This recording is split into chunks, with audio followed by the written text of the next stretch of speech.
최근 국회 정무위원회 법안심사소위원회는 그간 발의돼 있던 18개 가상자산법 제정안과 관련법 개정안을 통합안으로 정리한 가상자산 이용자 보호 등에 관한 법률 제정안을 의결했습니다. 가상자산 법제화에 첫 발을 뗀 셈인데요. 오늘은 일명 가상자산법으로도 불리는 이 법안과 논란, 그리고 한계에 대해 짚어보겠습니다. 가상자산법은 가상자산의 정의와 투자자 보호, 불공정 거래 규제 등 가상자산 관련 전반의 내용이 담긴 법을 말합니다. 때문에 가상자산 이용자 보호 등에 관한 법률안이라고도 불리는데요.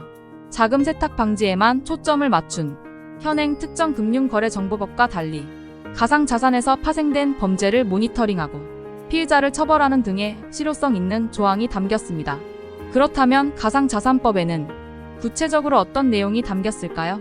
먼저 그동안 모호했던 가상자산의 의미를 경제적 가치를 지닌 것으로 전자적으로 거래 또는 이전될 수 있는 증표로 정의했습니다.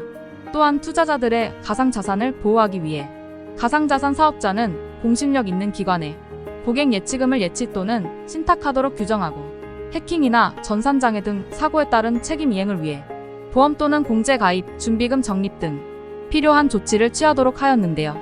이어 가상자산 사업자가 거래 기록을 거래 관계 종료 후부터 15년간 보존하도록 하였습니다. 불공정 거래를 규제하는 내용도 포함됐는데요.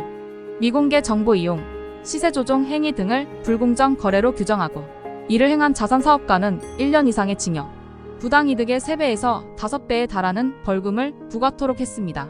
이 밖에도 금융위원회와 한국은행에 각각 가상자산 사업자에 대한 감독 및 검사권과 자료 제출 요구권을 부여했는데요. 특히 증권성을 띤 가상자산에 대해 자본시장법을 적용했습니다. 가상자산이 국내에서 증권성을 인정받게 된다면 주식처럼 자본시장법의 규제와 보호를 받게 되는데요.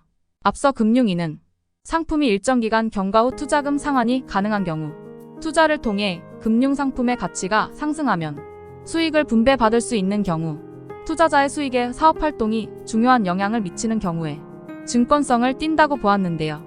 만약 가상자산이 증권성을 인정받지 못한다면 불공정 거래가 벌어져도 투자자를 보호할 수단이 없습니다. 가상자산이 증권인지를 놓고 국내뿐 아니라 해외에서도 의견이 분분한데요. 지난해 가상화폐 테라 루나 관련 사업을 총괄한 전 차이코퍼레이션 총괄 대표 신현성 씨가 자본시장법 위반으로 재판에 넘겨졌습니다.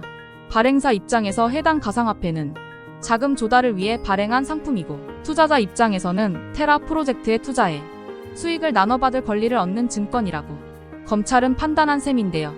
다만 법원은 지난해 신 씨의 첫 번째 구속영장을 기각하며 자본시장법 위반 혐의에 대해 법리상 다툼의 여지가 있어 보인다고 선을 그었습니다.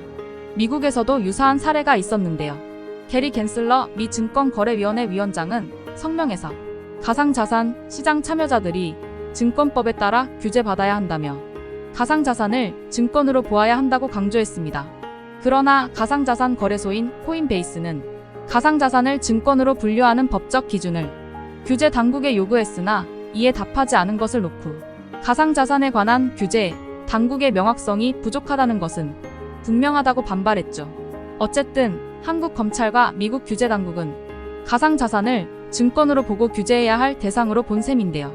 유럽연합 역시 가상자산 규제안 미카를 오는 8월부터 시행하기로 결정했습니다. 가상자산을 경계해야 할 대상으로 본 것이죠. 한편 오정근 한국금융 ICT융합학회 회장은 국내 가상자산법에 대해 가상자산을 제도권으로 들인 최초의 법안이라는 데 의미가 있다며 투자자 보호에 초점을 둔 이번 법안을 통과시키고 향후 시장 활성화 방안 등을 담은 보완 입법을 해야 한다고 강조했습니다. 정치권과 관련 업계에서도 큰 이변이 없다면 법안이 통과될 것으로 보고 있는데요. 다만 법조계에서는 우려도 없지 않습니다. 가상자산 거래소의 경우 주식시장과 달리 여러 개로 나뉘어져 있어 실질적 규제와 감시가 어렵지 않겠느냐는 겁니다. 또 가상자산법의 불공정거래 개념이 자본시장법 규정을 그대로 이식한 것도 실효성과는 거리가 멀다는 지적도 나왔는데요. 불공정거래 개념이 자리 잡힌 주식시장과는 다르게 가상자산은 그 개념도 유형도 아직 모호하다는 것이죠.